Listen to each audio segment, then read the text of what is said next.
You know those rare, almost magical days where it just clicks?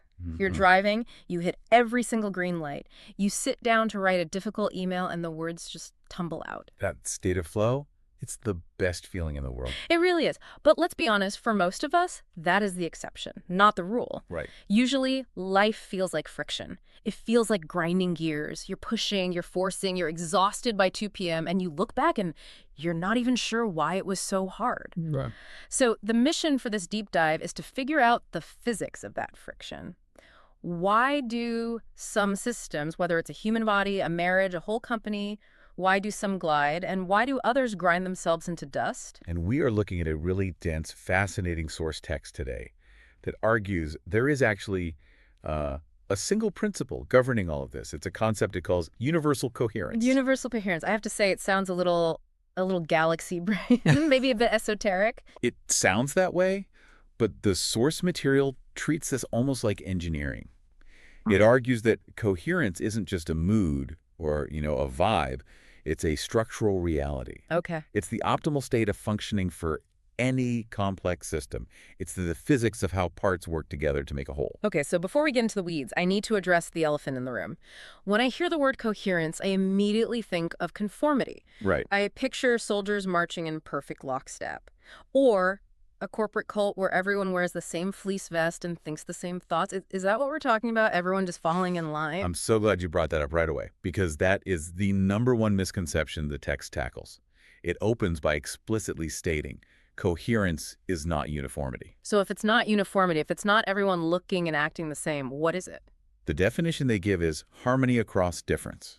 And that word difference is doing a lot of heavy lifting. Harmony across difference. True coherence is a state where the parts of a system align, but they do it without force. Without force. That seems like the critical variable here. It is. If you have to force things to line up, like that image of soldiers marching, that's not coherence, that's control. Right. And control is expensive. It burns a massive amount of energy to maintain. Coherence is when the internal elements of a system are in a relationship that allows them to move together naturally. This is actually a relief to hear because I think a lot of us resist joining things, getting deep into a relationship or fully buying into a company culture because we're terrified of erasure. That fear of erasure is huge. We value our individuality. We think if I become coherent with this group, I stop being me. But the text makes a really specific claim here. In a coherent system, nothing is erased. Nothing is overridden. It says each part retains its nature while contributing to a larger whole. Preservation, not erasure. Exactly. Think about a biological ecosystem. You don't want the bees to start acting like wolves. Yeah. You need the bee to be the best possible bee, and the wolf to be the best possible wolf. If they tried to be the same, the system would collapse. It relies on their difference to function. So coherence isn't blending everything into a beige soup. No, It's about the quality of the connection between distinct parts. precisely. It's about relationship. A coherent system is defined by how well the parts talk to one another, not how similar they look. It's the difference between a choir singing in harmony versus everyone singing the exact same note at the exact same volume. Harmony needs different notes. It does. Okay, I buy the definition. Harmony across difference without force. But that's still a bit abstract. How do I know if I have it? If I look at my team or even just my own mental state, is there a diagnostic test? There is. The text provides a specific checklist. These are the markers of a coherent system. Okay. If you want to know why your project is failing or why you feel burned out, you look for these three things. The first marker is signals are clear. Signals are clear. That sounds so basic, like communication 101, but I feel like it's rarer than we think. It sounds simple, but think about the implications. In a system, a signal is information moving from one part to another. In a coherent system, the signal-to-noise ratio is high. No ambiguity. Right. No ambiguity. So not, I think this is what the boss wants, or I'm pretty sure my partner is mad at me, but they won't say why. Exactly.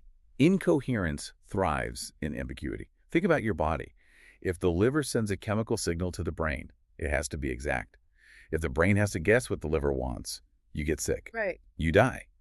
Coherence relies on the purity of the signal. The second marker builds on that. Feedback is received. Receive. That's an important distinction from just sent. It's a huge difference. We love to send feedback. We love to broadcast.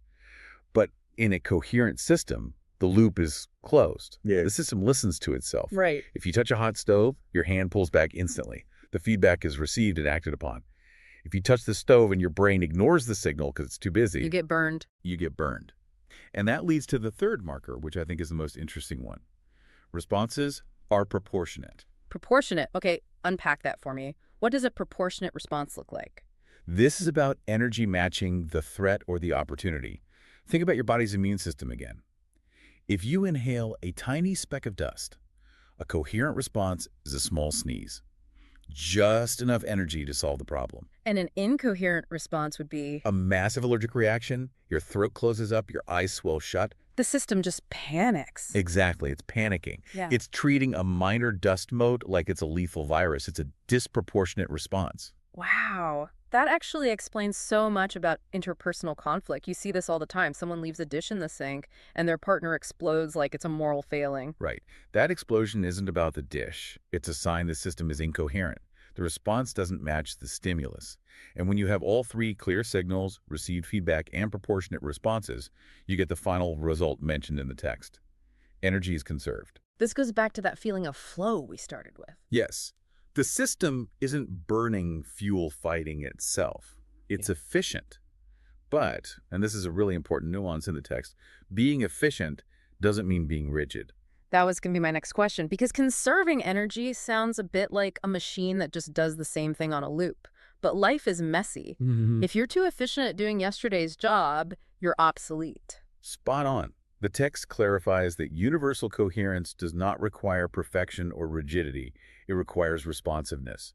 It says when something shifts, the system adapts rather than resists. So it's dynamic. It's not a statue, it's a dancer. I like that. If the music changes, a coherent dancer changes their step. They don't just keep waltzing while the DJ plays hip-hop because that's how we've always done it. Right. The text calls this patterned responsiveness. Reality isn't random chaos, but it's not rigid fate either. It's this middle ground where cause and effect are shaped by relationship. I love that phrase, shaped by relationship. Okay, so let's flip the coin here. We've talked about what coherence feels like.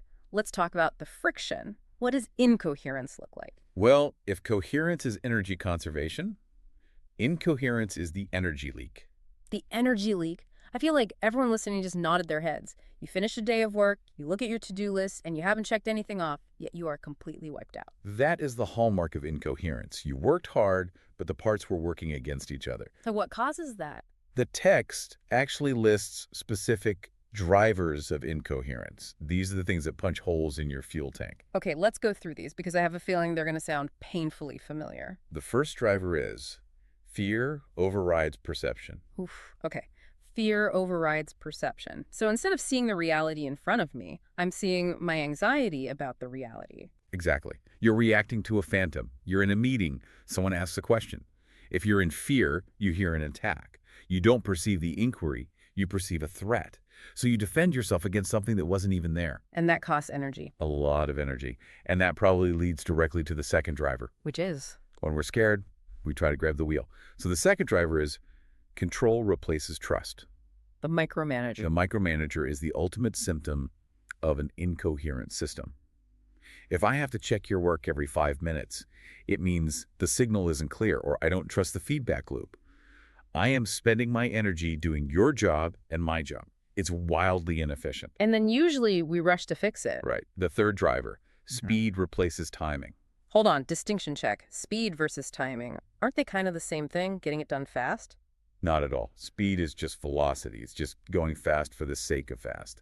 Timing is rhythm. It's knowing when to move. Give me an example. Think about cooking. Speed is turning the burner to high to cook the steak faster. Right, you burn the outside. You burn the outside, leave the inside raw. That's speed.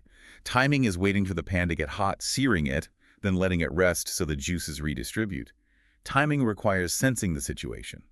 Speed ignores it. I see. Speed is anxiety disguised as productivity. That is a brilliant way to put it. Yeah. And the final driver ties all this together. Ideology replaces context. Meaning we stick to the rule or the belief even when reality says otherwise. Yes, it's applying a template blindly. We never give refunds. Okay, but this customer received a box full of spiders.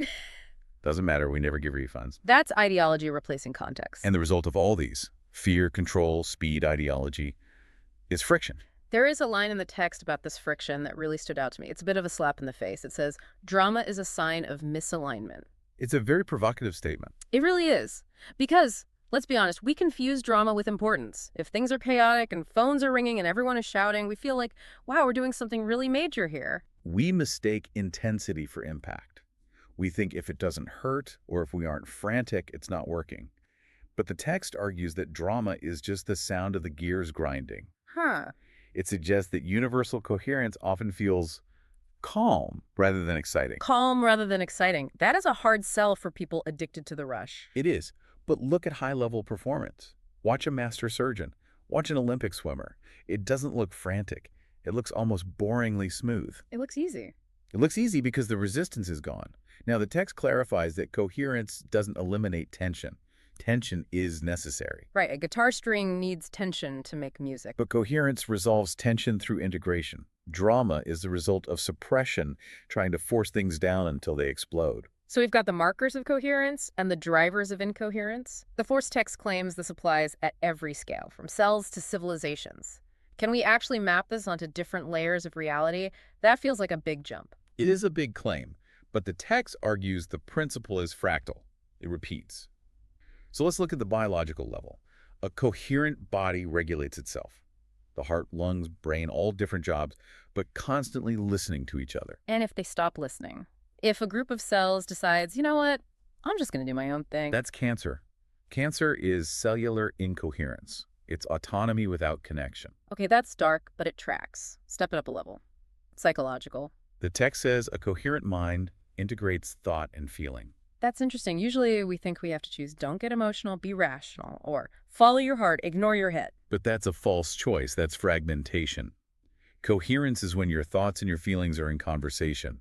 Your gut gives you data, and your logic analyzes it. Okay, moving up. Relationships. The text says a coherent relationship balances autonomy and connection. Right. Back to our beige suit point. You don't lose yourself, but you are deeply linked. All autonomy, no connection, you're just roommates. All connection, no autonomy, you're codependent. Exactly. Coherence is the balance. And finally, the societal level. A coherent society honors difference without fragmentation. This is the hardest one. It feels impossible right now. We seem to bounce between everyone must think exactly this way or we hate those people over there. Exactly. We try to achieve unity through uniformity. Or we fragment into tribes. The text argues that true societal resilience comes from holding those differences in a functional relationship. It says, where coherence increases, systems become more resilient. Where it decreases, they fragment. Resilience, that's the payoff. It's not just about things being nice, it's about survival. 100%. A coherent system can handle a shock. If a company is coherent and the market crashes, the departments communicate immediately. Hey, sales are down, marketing needs to pivot. They adjust as one organism. Whereas an incoherent system just builds walls. Exactly. Not my fault, don't cut my budget, and the whole thing crumbles. I want to bring this down to the ground level. We've talked about systems and societies, but what about me? The text introduces a concept here that I found really powerful. It links this abstract idea of coherence to something very personal: integrity. Yes. This is one of my favorite definitions in the whole text. It says, integrity is coherence made personal. That is such a cool, almost architectural way to define integrity. We usually think of it as being a good person, but this makes it sound structural. That's exactly it. It's about structural alignment. If a building has structural integrity, the beams and the foundation are working together. If a human has integrity, their internal parts are aligned. So what does that look like? Well, the text lists a few things. Yeah. First, actions match values. Okay, so I'm not saying I value health while eating junk food every night. Right, that's a signal mismatch. Hmm. Second, words match behavior. You do what you say you'll do. Basic reliability. But the third one is the one that really trips people up. Care matches responsibility. Wait, I need you to unpack that one. Okay. Care matches responsibility. What does that mean in practice? Think about burnout. Burnout often happens when your level of care is high, but your level of responsibility, your ability to actually affect the outcome, is low. Oh, wow. Yeah, you care deeply about fixing the problem, but you have zero authority to actually change it. That is a structural misalignment. It creates massive friction. You're just spinning your wheels. And the reverse is also true. You have responsibility for something, but you just don't care. That's a different kind of friction. Apathy. Exactly. Alignment is when your care and your responsibility are calibrated. That is a profound insight. I think a lot of people are walking around with a care responsibility mismatch and just calling it It stress. creates that energy leak. Yeah. And the last alignment marker was belief matches reality.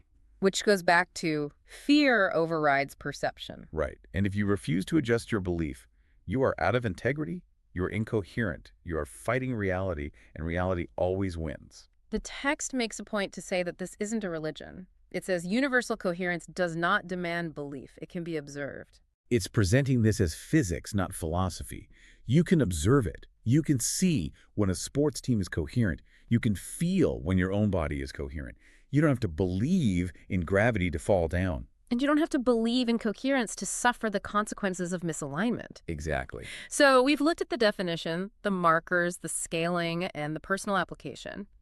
But I want to circle back to the very end of the text. It sums up the mission of coherence in a really simple way. It does. It says, life works best when its parts are allowed to listen to one another. Allowed to listen. That implies that we are constantly doing things that block that listening. We block it with noise. We Right. block it with force. We block it with speed. When you are rushing, you stop listening to your body. When you are terrified, you stop listening to your partner. We block the signals. And the text concludes, When listening happens, force becomes unnecessary. that is the ultimate promise, isn't it? A life without force. Not a life without effort. We still have to do the work. But a life without that grinding, forcing, pushing sensation. It brings us back to where we started, that flow state.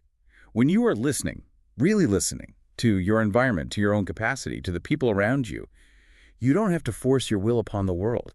You move with it. It's the difference between building a concrete dam to stop a river and learning to navigate the current with a kayak. Yeah, exactly. One requires constant, massive maintenance and eventually cracks. The other uses the energy of the river itself to move forward. So here is where we leave you today. It's easy to look at the world and see the incoherence. It's easy to spot the drama and the leaks in the news or in politics or your company. But the challenge of this text is to turn that observation inward. We want you to look for the force. Right. As you go through your next week, just notice, where are you using force? Where are you pushing, grinding, and exhausting yourself to make something happen? And ask yourself, am I using force because I have stopped listening? If you stop pushing for just a second, what signal might you hear that you've been ignoring? Because according to this deep dive, that faint signal is the key to getting the flow back. And that is universal coherence. Thanks for listening. We'll see you in the next deep dive.